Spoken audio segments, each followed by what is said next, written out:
क्या आप भी यही सोचते हो कि सिर्फ ठंडी में ही च्यवनप्राश खाना चाहिए? अगर आप भी उनमें से एक हो तो इस वीडियो को अंत तक देखिएगा, आपको आपके सवालों के जवाब मिल जाएंगे। मैं डॉक्टर शुभम, शुभ पुष्प हेल्थ केयर का को फाउंडर सभी का स्वागत करता हूँ। तो सबसे पहले बात करते हैं च्यवनप्राश के बारे में। तो वही च्यवनप्राश जो अश्विनी कुमारों ने च्यवन ऋषि को दिया था, उनकी वृद्धावस्था से तरुणावस्था में पदार्पण करने के लिए। पर आजकल च्यवनप्राश खाने का सिर्फ एक फैशन बन गया है।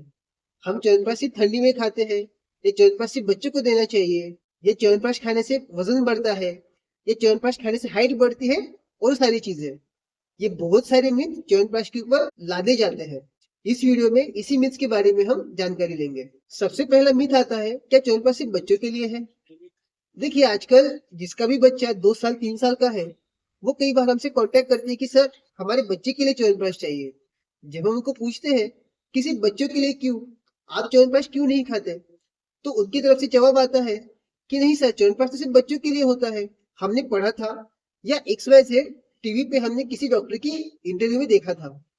क्या सही है? देखिए, च्यवनप्राश जो है एक रसायन की तरह बताया गया है।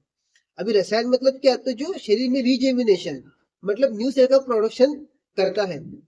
ये बात मैं भी मानता हूँ कि बच्चों में न्यू सेल फॉर्मेशन फास्ट होता है एडल्ट के मामले में, पर इसका मतलब ये नहीं है कि एडल्ट में न्यू सेल फॉर्मेशन होता ही नहीं है।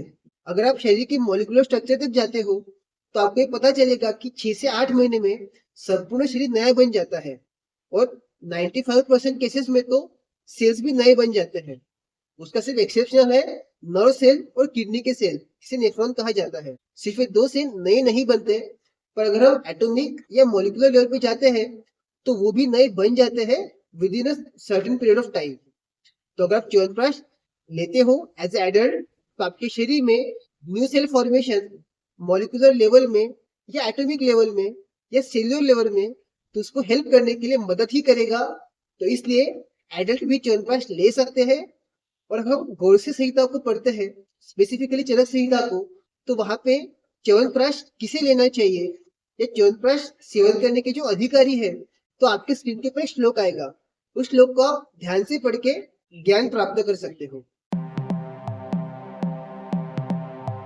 नेक्स्ट मिथ आता है, च्यवनप्राश खाने से वजन बढ़ता है।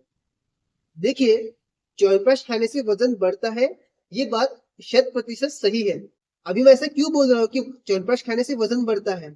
मार्केट में जो च्यवनप्राश अवेलेबल है, उनमें 90% से ज्यादा चीनी मिलाई जाती है। बात करते हैं कि जब आप एक चम्मच च्यवनप्राश खाते हो सुबह दोपहर शाम में, तो उसमें से 90% आप चीनी खा रहे हो, और चीनी से वजन बढ़ता है, कॉमन चीज है। पर मैं अगर बात करता हूँ कि शास्त्रोक्त च्यवनप्राश, या जैसे हमारा च्यवनप्राश है, हम वहां पे चीनी की जगह पे देसी खंड मिलाते हैं, और वो भी सिर्फ 20 to 30% की क्वांटिटी में। तो इस तरीके का अच्छी क्वालिटी का च्यवनप्राश खाने के बाद आपको वजन बढ़ने की शिकायत नहीं होगी। तो ये प्रूव होता है कि च्यवनप्राश खाने से वजन बढ़ता है, ये कम्प्लीटली मिथ है। सेकंड मिथ फिर से बच्चों के लिए आता है, सर हमारे बच्चे को हमने च्यवनप्राश दिया तो क्या उसकी हाइट बढ़ेगी? अभी हाइट के ऊपर मैं वीडियो बना बना के थक गया हूँ कि हाइट कैसे बढ़ती है, हाइट के लिए क्या क्या फैक्टर्स रिस्पॉन्सिबल होते हैं, डाइट का हाइट के साथ क्या क्या संबंध होता है। और आ जाके बात वही कि ये एक चीज खा लो और आपके बच्चे की हाइट बढ़ जाएगी। मैं जब उनको पूछता हूँ कि आपको क्यों लगता है कि च्यवनप्राश खाने से हाइट बढ़ती है, तो वो कहते हैं कि च्यवनप्राश के अंदर आंवले होते हैं, और आंवले में विटामिन सी होता है, और विटामिन सी से हाइट बढ़ती है। ये कुछ नई डिस्कवरी है जो कि सोशल मीडिया इन्फ्लुएंसर्स ने फैलाई हुई है। ये कम्प्लीटली मिथ है कि विटामिन सी का इंटेक करने से आपकी हाइट बढ़ती है। मैं ये बात मानता हूँ कि ग्रोथ हार्मोन का रेगुलेशन करने के लिए, थायराइड हार्मोन का रेगुलेशन करने के लिए आपके शरीर में प्रॉपर क्वांटिटी में विटामिन सी इंटेक जरूरी है। पर इसका मतलब ये नहीं कि विटामिन सी लेने से आपकी हाइट बढ़ जाती है। ये कम्प्लीटली मिथ है। नेक्स्ट मिथ आता है, च्यवनप्राश को सिर्फ ठंडी में खाना चाहिए। देखिए, च्यवनप्राश के अंदर जो मेजर कंटेंट होता है वो आंवले का होता है, और आंवला सिर्फ ठंडी में ही मिलता है। तो जब कोई भी कंपनी च्यवनप्राश बनाती है या कोई वैद्य अपने पेशेंट्स के लिए च्यवनप्राश बनाते हैं, तो वो प्रोबेबली ठंडी में ही बनाते हैं। और शायद इसी वजह से वो मिथ फैलाया गया है कि च्यवनप्राश को सिर्फ ठंडी में खाना चाहिए। देखिए, कई बार लोग कहते हैं कि आपका च्यवनप्राश ठंडा है क्या, या आपका च्यवनप्राश गर्म है क्या। इसके ऊपर का एक इजी सोल्यूशन मैं आपको बताता हूँ। देखिए, च्यवनप्राश के अंदर भले ही मैक्सिमम क्वांटिटी में आंवले रहते हो, तो भी उसके अंदर 37 से लेकर तक 51 तक ड्रग्स जो कि वेरी करते हैं कंपनी टू कंपनी या बैच टू बैच, उसके हिसाब से ड्रग्स डाले जाते हैं। उसके अंदर कुछ भस्म डाले जाते हैं। जैसे हम हमारे च्यवनप्राश की बात करते हैं तो हमारे च्यवनप्राश में हम रस सिंदूर, सुवर्ण भस्म भी डालते हैं। तो इस वजह से आंवले का ठंडा गुण और भस्म तथा औषधियों का उष्ण गुण और जो शहद जाता है उसका उष्ण गुण, इन सब का जो मैचिंग होता है तो च्यवनप्राश एक समशीतोष्ण, मतलब ना कि ज्यादा ठंडा ना कि ज्यादा गर्म, ऐसा बन जाता है। तो इस वजह से च्यवनप्राश खाने से मेरी हीट बढ़ रही है, मुझे एसिडिटी हो रही है, ये च्यवनप्राश खाने से मेरी हीट डाउन हो रही है, मुझे बहुत ज्यादा ठंडा लग रहा है, ये दोनों चीजें भी मिथ है। मेरे अकॉर्डिंग तो भी आप च्यवनप्राश को 12 महीने भी खा सकते हो, उसका कोई भी साइड इफेक्ट नहीं होता। हाँ, अगर आपको कुछ स्पेसिफिक प्रॉब्लम जा रहे सीजन वाइज च्यवनप्राश खाने की वजह से, तो स्पेसिफिक वैद्य के साथ आप संपर्क कर सकते हो, वो आपकी हेल्प जरूर करेंगे। पर च्यवनप्राश सिर्फ ठंडी में खाना चाहिए, ये कम्प्लीटली मिथ है। नेक्स्ट आता है च्यवनप्राश क्या एक दवा है, इसको हम दवा की तरह खा सकते हैं। इसका मतलब जब मुझे सर्दी खांसी होगी या बुखार होगा तो ही मैं च्यवनप्राश खाऊंगा, और जब मैं स्वस्थ हूँ, जब मुझे कोई भी रोग नहीं है, कोई भी व्याधियां नहीं है, तो मैं च्यवनप्राश नहीं खाऊंगा। ये भी मिथ काफी जगह पे फैलाया जाता है। देखिए, जब हम च्यवनप्राश की बात करें, च्यवनप्राश एक रसायन है जो कि मैंने सबसे पहले वीडियो में बताया।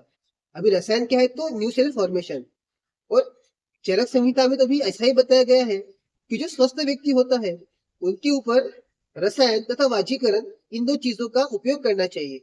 अभी रसायन क्या होता है, वाजीकरण क्या होता है, उसकी सेल्युलर लेवल पे एक्टिविटीज कैसे होती है, इसके ऊपर जल्दी हम एक लॉन्ग वीडियो लेके आएंगे। पर अभी के लिए आप समझ जाइएगा कि रसायन तथा वाजीकरण ये किसी रोगी व्यक्ति को नहीं देने चाहिए। हाँ, कुछ जगह पे श्वास या कास ऐसी व्याधियों में च्यवनप्राश खाने का उल्लेख जरूर मिलता है, और यहाँ पे फायदेमंद भी है। हमने भी कई पेशेंट्स के ऊपर उसके ट्रायल लिए थे जिनको क्रॉनिक अस्थमा था या जिनकी सर्दी बैठी नहीं रही है, उनको हमने बाकी मेडिसिन के साथ च्यवनप्राश भी दिया, तो उनकी सर्दी खांसी बैठने के लिए मदद हुई। पर इसका मतलब ये नहीं कि च्यवनप्राश सिर्फ एक दवा है, उसको स्वस्थ व्यक्ति नहीं ले सकता। ये कम्प्लीटली मिथ है। च्यवनप्राश तो मैंने आज से खाना शुरू कर दिया तो मुझे कल से अच्छा लगना शुरू हो जाएगा, क्या ये होता है? बेशक नहीं। देखिए, च्यवनप्राश एक माइल्ड रसायन है। अगर हम उसको रेगुलर खाते हैं तो आपको विद इन 15 टू 20 डेज के बाद शरीर में कुछ फर्क देखने को मिल जाएंगे। च्यवनप्राश का जो वीर्य होता है वो समशीतोष्ण होता है, इस वजह से वो बहुत जल्दी काम नहीं कर सकती। जिस तरीके से सितोप्लाज्म चूर्ण या तालीस आदि चूर्ण लेने के बाद आपको तुरंत में सर्दी खांसी से रिलीफ हो जाता है, वैसा च्यवनप्राश से नहीं होता। तो इस वजह से च्यवनप्राश आज ही खाऊंगा और मुझे कल से फर्क महसूस होना चाहिए, ये कम्प्लीटली मिथ है। नेक्स्ट मिथ आता है, च्यवनप्राश में क्या सिर्फ आंवले ही होते हैं? बेशक नहीं। च्यवनप्राश में जैसे कि वीडियो के स्टार्टिंग में हमने बताया था, 37 से लेकर तक 51 ड्रग्स तक हो सकते हैं।